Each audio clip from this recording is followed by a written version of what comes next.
Sejam todos muito bem-vindos a esse programa de entrevistas que está começando. O nome é Alvorada Cristã e tem um enfoque sobre a imortalidade da alma numa visão espírita cristã, numa proposta espírita cristã. E nos próximos 5 programas nós falaremos sobre a imortalidade da alma, individualidade ou consciência.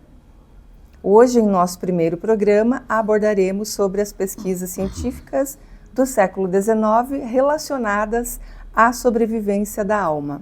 Eu sou a Lúcia Balan Cobos e temos aqui ao nosso lado o Dr. Renato Gonçalves. Programa novo, um programa tão com sangue novo, né, para realmente dinamizar esse assunto, que é um assunto que nos interessa a todos, né? Que é a sobrevivência. Quem não se interessa pela sobrevivência, né? E a pesquisa científica, as pesquisas científicas que foram desenvolvidas ao longo de vários anos, né? Mais de um século, né? Precisamente 170 anos de pesquisas científicas. Nós lembramos também que esse programa é patrocinado pelo Centro Espírita Francisco de Assis, de Mafra. Então, nós podemos iniciar este programa de hoje, que é o primeiro programa Alvorada Cristã. Repetimos mais uma vez, sejam todos muito bem-vindos e vamos refletir juntos, então, a respeito da sobrevivência da alma. Renato, quando surgiu a ideia da imortalidade e a que se atribui tal crença? Teria surgido como uma maneira de suavizar a angústia do vazio? O abismo provocado pela morte? Então, muitos acreditam que sim, que no pensamento de muitas pessoas a crença na sobrevivência da alma seria, vamos dizer, uma historinha para aliviar o sofrimento que fatalmente todos vamos nos enfrentar com a chegada da nossa morte, com a decrepitude física. Mas, na verdade, os estudos mostram que não. Se a gente, por exemplo, for pesquisar as pinturas rupestres, que são aquelas pinturas da pré-história, lá a gente já consegue perceber que existem sinais da crença na sobrevivência da alma. Nós estamos falando de 50 mil, 70 mil anos atrás, né? Os antropólogos são claros em afirmar que, desde aquela época, o homem selvagem, né, o homem primitivo, ele já representava a crença em espíritos,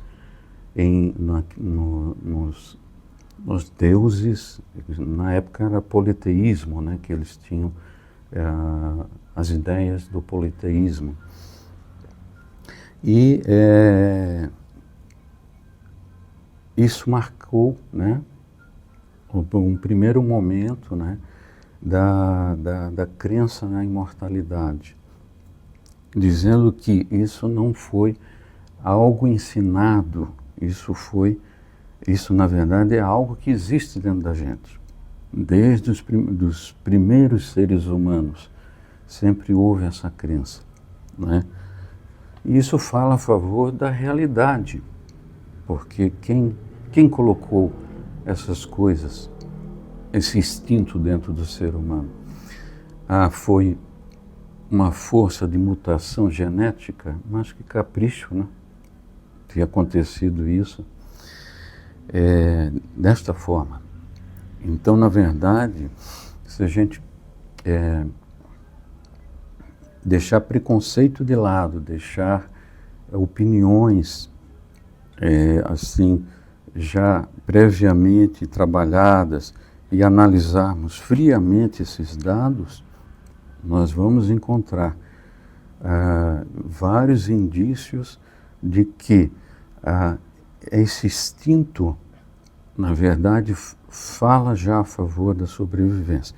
Mas se a gente também for estudar um pouco mais sobre a a própria cultura das antigas civilizações.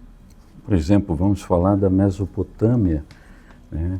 Na Mesopotâmia, que foi berço e surgimento da humanidade, né? Juntamente com a região hindu, né? Que surgiu os primeiros árias que deram origem ao Homo sapiens. Na cultura que conhecemos, nós vamos observar que lá eles já tinham a ideia da imortalidade também. Existe um dado muito interessante que é na verdade foi a primeira obra literária da humanidade que foi escrita em papiro, né? E essa obra fala sobre as aventuras de um rei que se chamava Gilgamesh. Isso foi na Suméria. E lá existem relatos de aparecimento de espírito, de comunicação com os mortos, com a ideia da sobrevivência da alma. E depois, isso foi escrito, Lúcia, em 2100 anos antes de Cristo, né? Um tempo longínquo. A Bíblia começou a ser escrita só em 1200 anos antes de Cristo, né? Então a gente vê que foi bem antes da Bíblia, né? E na Bíblia também a gente encontra profetas conversando com espíritos, com anjos, né? Existe lá a firme crença, né, da sobrevivência da alma. Poderíamos falar ainda que todas as religiões hoje existentes, elas se fundamentam, e mesmo de hoje e de antigamente, elas se fundamentam na sobrevivência da alma. Temos uma centelha divina e essa crença também está relacionada, né? Essa centelha divina que está dentro de nós, que nós já nascemos então com essa certeza da imortalidade da alma. É intrínseco dentro de nós essa certeza da imortalidade. Como se fosse um carimbo, né? Como se Nós fosse um fomos carimbo. criados com esse carimbo divino, que já nos revela, né? Já revela a nossa natureza espiritual, né? Isso mesmo. Embora enraizada de forma profunda e instintiva no seio dos povos e indivíduos, realmente existem elementos que possam sustentar a crença na imortalidade? Há argumentos científicos e até fatos que comprovem a continuidade da vida após a morte? Olha, uma das provas, né, são os fenômenos psíquicos e de efeito físico que sempre houveram, né? Se a gente for, por exemplo, buscar os historiadores, aquele historiador Plínio, o Jovem, ele descreve, ao tempo da Roma Antiga, as casas mal assombradas, né? Que são temas que até hoje a gente vê aí.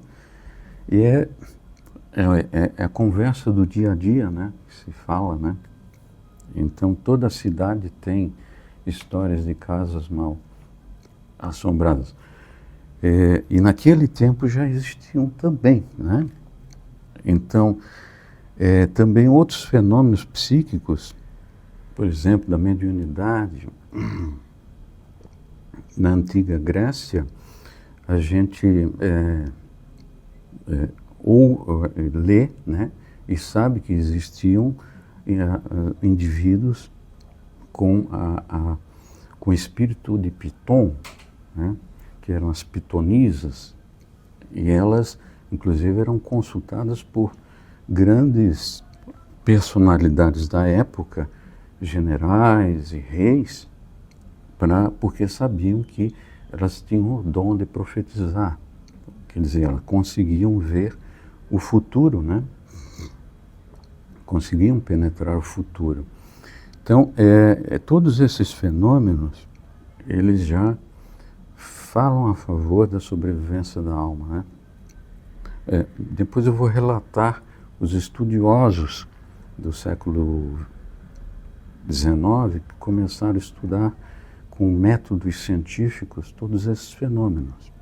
Mas já vamos chegar lá. Também existe dentro da Igreja Católica os agiógrafos, né? Quem são os agiógrafos? Geralmente são padres ou clérigos que se dedicam a escrever a vida dos santos, né? Existe um livro muito interessante que é Mediunidade dos Santos, que foi escrito por Clóvis Tavares. E lá ele relata, nesse livro, vários santos da Igreja Católica que faziam, tinham a psicografia como dom, a capacidade de levitarem, né? É uma coisa também impressionante, um fenômeno extremamente contundente, assim, convincente, né? Também a capacidade de produzirem queimas espontâneas dentro do lar, dentro da casa, né? Simplesmente pegava fogo, um pedaço de pano ou qualquer outro objeto, ele começava a se incinerar, né? Espontaneamente. Também existem relatos da materialização, né? Dessa capacidade de materialização dos espíritos, né? Então esse livro, que eu convido a todos lerem, né? Mediunidade dos Santos, ele foi produzido através de uma pesquisa intensa do autor, que pesquisou inclusive a Biblioteca do Vaticano, né? E ele obteve esses relatos todos das informações dos documentos lá existentes, né? Então, isso é mais um dado que corrobora a veracidade desses fenômenos, né? No século XIX, entre 1848 até 1900, houve uma eclosão fantástica de fenômenos mediúnicos, né? Que começaram a ser pesquisados por vários cientistas da época. Então, nessa época, a ciência já tinha métodos de científicos já bastante modernos, se assemelhando aos que hoje são usados dentro da ciência. E tiveram vários pesquisadores e cientistas que olharam com um olhar diferente para esses fenômenos, né? Muitos cientistas na época, pelos fenômenos se tornarem tão vulgares, tão comuns, eles achavam que por ser uma coisa muito ordinária, não mereceria a atenção deles. Mas não foi o que todos pensaram. Muitos cientistas renomados na época realmente foram avaliar esses fenômenos. Eu posso citar aqui um dos principais cientistas foi Hipólito Léon Denisard Rivaio. Depois ele veio a ser conhecido como Allan Kardec. Mas quando ele se aproximou desses fenômenos, ele era cético, ele não acreditava. Ele achava que era na verdade fruto de má observação, ingenuidade das pessoas, crendices e tudo mais. Até que teve um amigo dele que o convidou, né,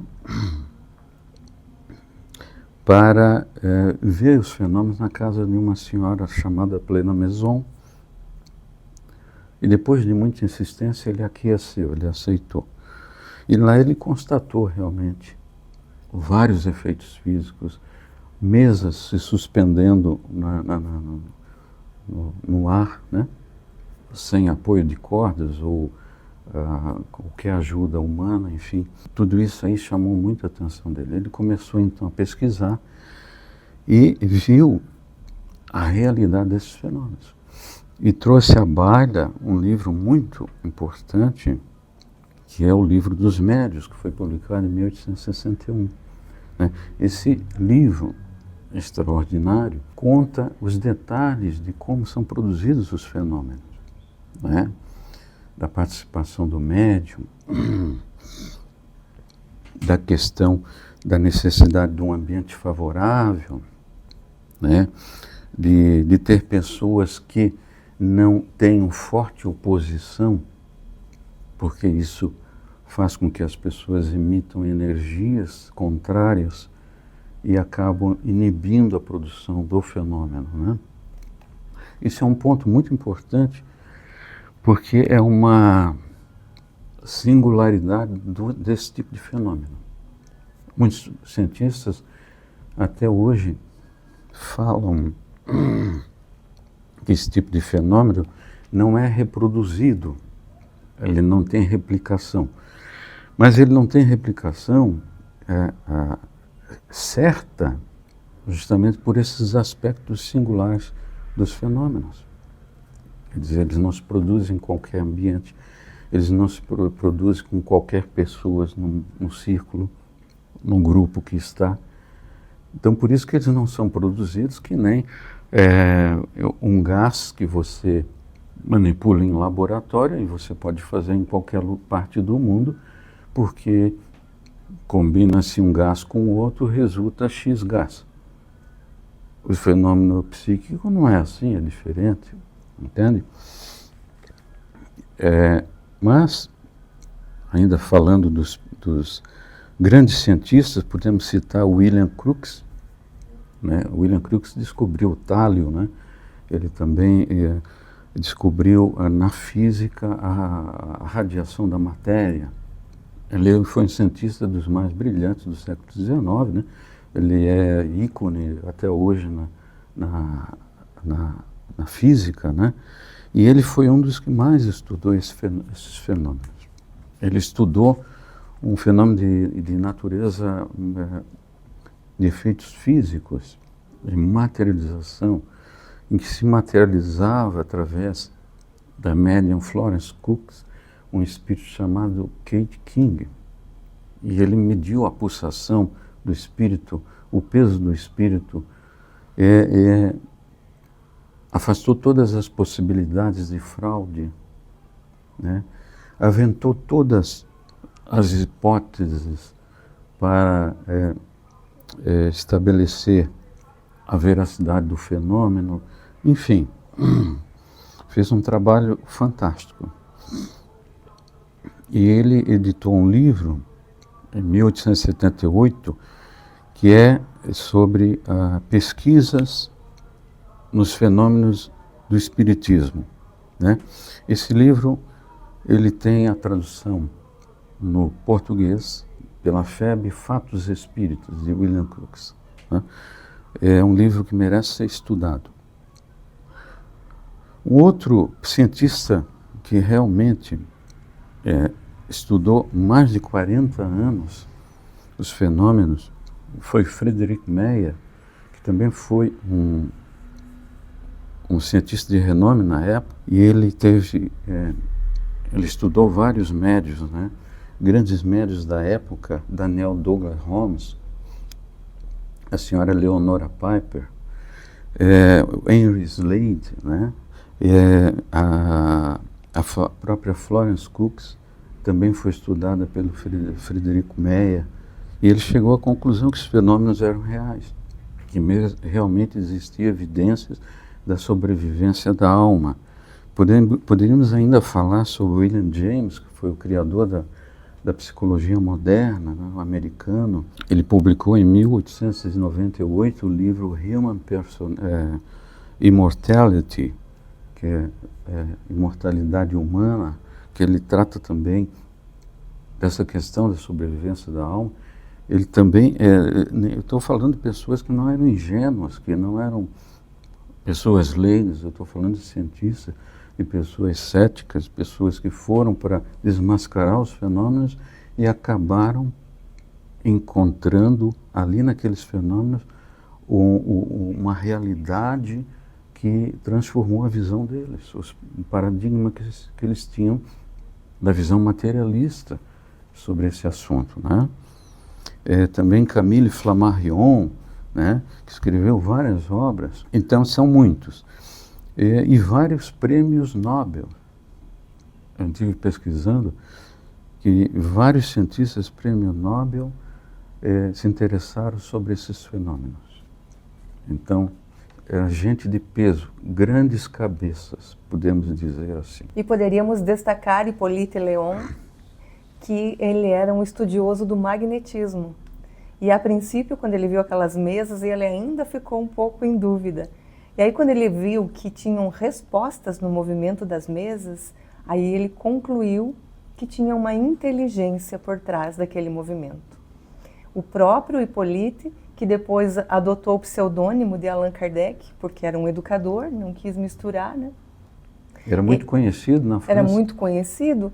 Ele vai trazer o livro dos médiuns, e como foi falado aqui pelo senhor, sobre a mediunidade, é importante a gente dizer que o termo mediunidade foi criado, né, pelo próprio Allan Kardec, que apenas para dizer médium, desse sentido mesmo, né, que é você estar naquele intermédio entre o plano material e o plano espiritual, que é natural, porque é a nossa natureza. Pertencemos, né, a esse plano e por hora estagiamos aqui.